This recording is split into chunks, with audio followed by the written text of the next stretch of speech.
Hello, my name's Nat. Let's see what's making news. The government has just dropped its National AI Plan. Here's Josh to unpack it for us.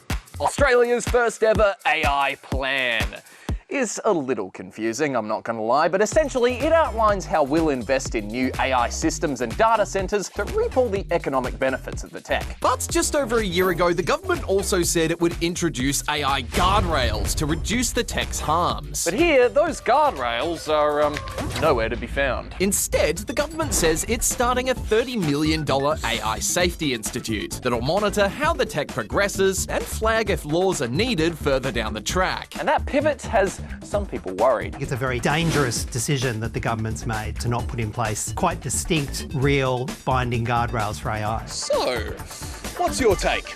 Let's find out.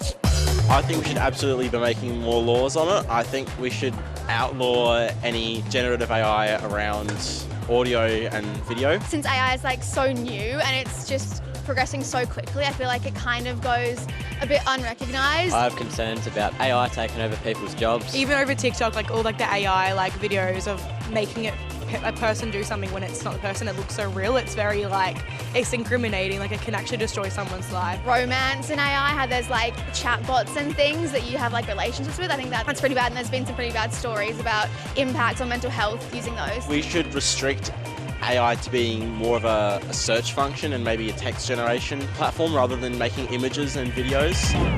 Zootopia 2 has just made history at the box office. That means the cinema. It's just had the biggest international opening ever for an animated movie, raking in an estimated $850 million so far. It's also done surprisingly well in China, taking top spot as the highest grossing animated foreign film of all time. Over the past few months, BTN has asked thousands of Aussie teenagers to take part in our social media ban survey, and now the results are in. Check it out. Since the social media ban was announced, you guys have had a lot to say. More than 17,000 young people have taken part in BTN's social media ban survey. About 80% of you say that you use social media, and 75% of you have your own accounts. I'm mostly on like TikTok and Instagram, maybe Twitter. I just use YouTube and Snapchat.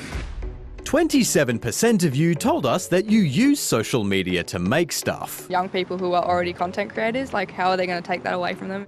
For those people that do want to go into creating content themselves and they won't have access to that.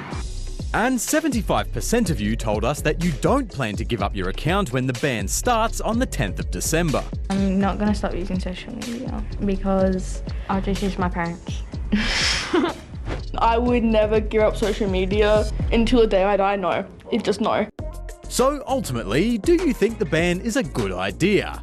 Well, the majority of you say no, and that it won't work.